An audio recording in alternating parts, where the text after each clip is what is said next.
When is the right time when you're in a lease to take time off or go home?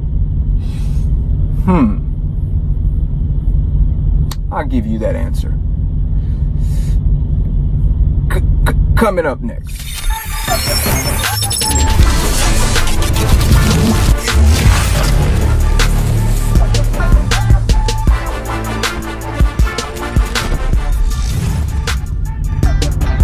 Welcome to another edition of Trucking with Loshawnparks.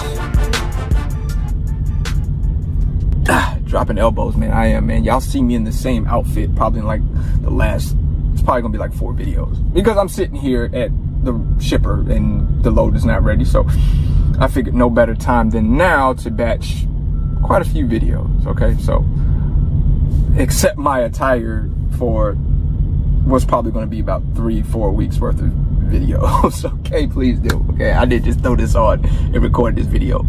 It just kept using the same outfit. Just understand that. Thought I'd put that out there. Welcome to another edition of Trucking with Loshawnparks, where y'all could be anywhere else in the world. I don't even know if I did my intro, but y'all here with me, and I appreciate that.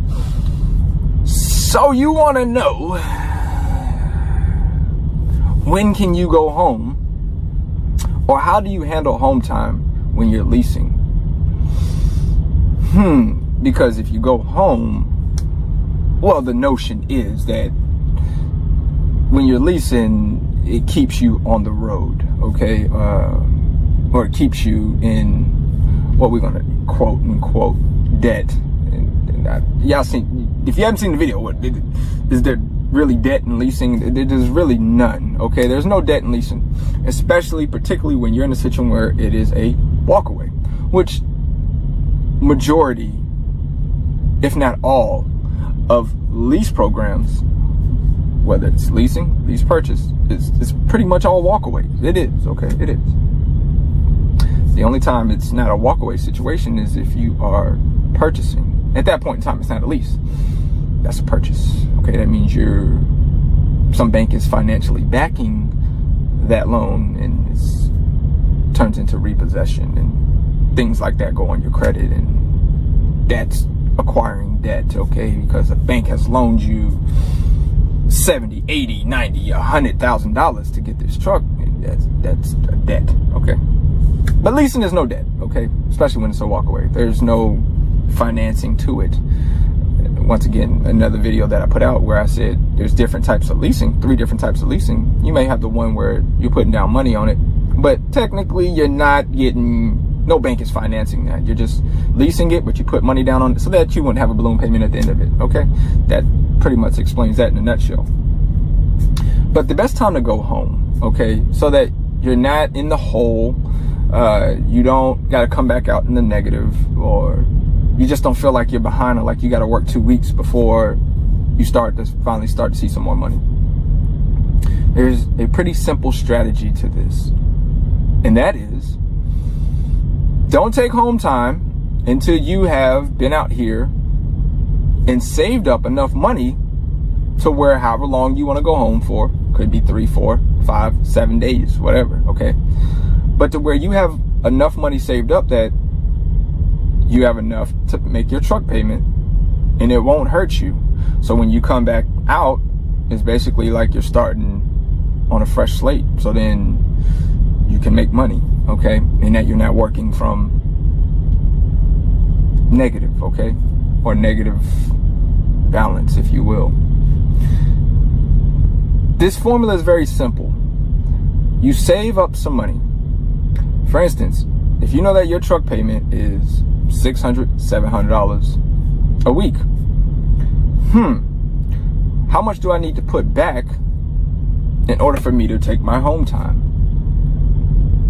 If you put back $200 a week that you're out here, well, you would only need to be out here for what? 3 weeks, 4 weeks, 3.5 weeks? You'll have enough money for you to be able to make your truck payment. Pretty simple. And you don't come back in the negative. Put back $200 every week for your truck payment. So basically what you're doing is you're putting back for your home time, your vacation time. Now I know there's going to be some sassy owner-operators that come in with their titles or There are authorities and things of that nature that's going to say, well, look, I own my truck. I can go home whenever I want to. That's great. I've indicated in the video, though, also that even as an owner-operator or as a person who has the title of their truck, who owns their truck, who has their own authority, should still be following this same practice, because you still need to make some money before you take time off. Time off means you make nothing, okay? And still, that is a terrible business model, to just go home because you just want to go home. You should have at least the amount of money put away, if you're an owner operator with your own title, to pay for those days that you're off. At least I would hope that most of them are doing that. If you're not, then to each their zone. Okay, to each their zone.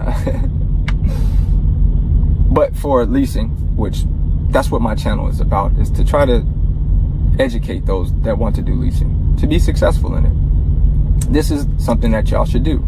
Put back $200 per week, depending on your truck note. Even still, if your truck note is, I haven't seen a truck note, okay, that has been $1,000 a week, okay?